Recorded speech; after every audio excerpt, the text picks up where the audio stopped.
Om Guru Brahma, Guru Vishnu, Guru Devo Maheshwaraha, Guru Sakshat Parabrahma, Tasmai Shri Gurave Namaha.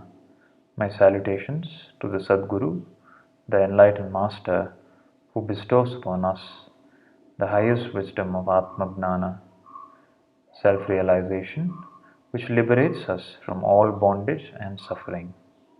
My pranams to all. Welcome to day 20. We are contemplating on the teachings of the Bhagavad Gita. Today we'll look at chapter number 17 of the Bhagavad Gita.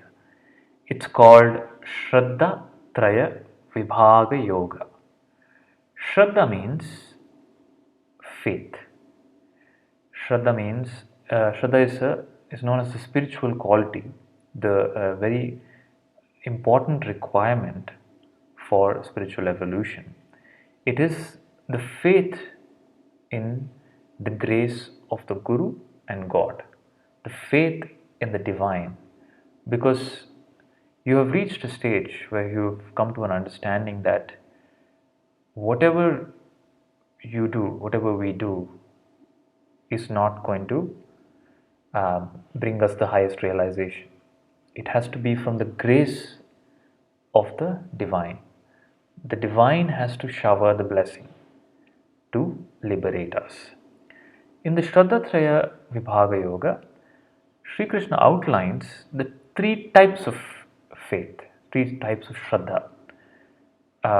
There is Sattvic, there is Rajasic, there is Tamasic. We have already been introduced to these three gunas, Sattva, Rajas, Tamas.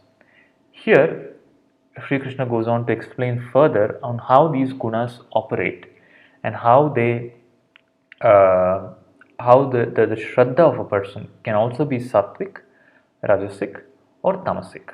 Again, we take the example of Ramayana of the three demon brothers, Vibhishana, Ravana and Kumbhakarna. So all of them had Shraddha. Vibhishana's Shraddha was Sattvic Shraddha.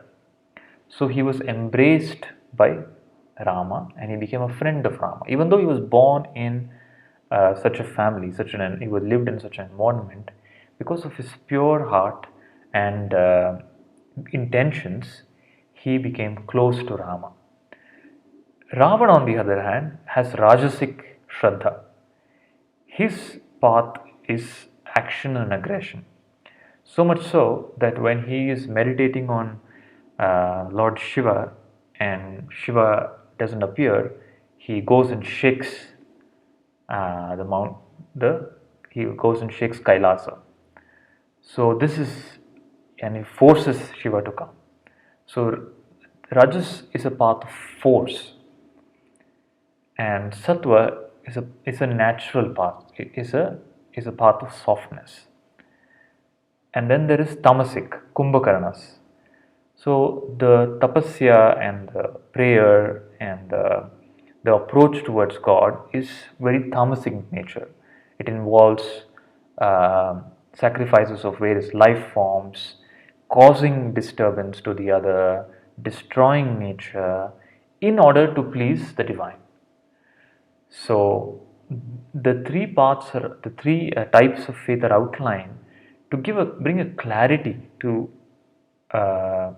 various kinds of people, that this is where you stand and this is the path you're following, and this is either Sattvic, Rajasic or Tamasic. This is not to judge, this is to give a direction.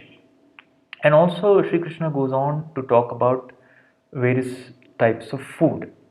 He mentions food and he says the food is either Sattvic, Rajasic or Tamasic, and the kind of food that the people eat forms their mind.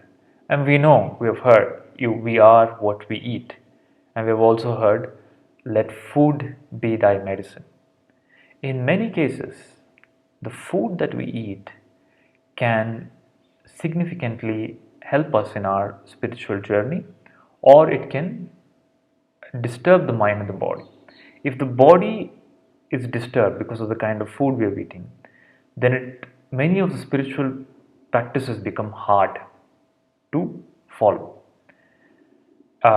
Sitting in meditation becomes hard because the mind becomes drowsy and sleepy. In many of the uh, spiritual organizations or forums, if you go there, there is a lot of importance given to the food, and also how it is prepared and by whom it is prepared. There is a certain sanctity maintained because they understand that what you put inside is very, very crucial. And this is not only in the spiritual journey. We are now hearing even by researchers and by which is what has become popularly as fasting, or the kind of food that is plant based, which is incorporated in followed by various athletes at top level Olympic players. So they are all making corrections in food to improve their performance, to get rid of diseases, to recover from injuries, for various reasons. And they've understood that the importance of the right food. And the right food, Sri Krishna outlines the kinds of food. He says sattvic food is the right kind of food. Then there is rajasic food, then there is tamasic food. And what kind of food you eat creates that kind of nature in you. The one who eats sattvic food, the mind becomes sattvic. The one who eats rajasic, the mind becomes rajasic. Tamasic, the mind becomes tamasic. So the Shraddhatraya Vibhaga Yoga is the 17th chapter. The next chapter is the last chapter. Sri Krishna is just starting to summarize the all that he's already covered, and before he moves on to the 18th chapter where he further summarizes all that he has said, he now just outlines about the three gunas in the dimension of Shraddha, the Sattvic Shraddha, the Rajasic Shraddha, and the Tamasic Shraddha. Loka samasta sukhino bhavantu. Loka samasta sukhino bhavantu. Loka samasta sukhino bhavantu. Harihi Om Shri Gurubhyo Namaha. Harihi Om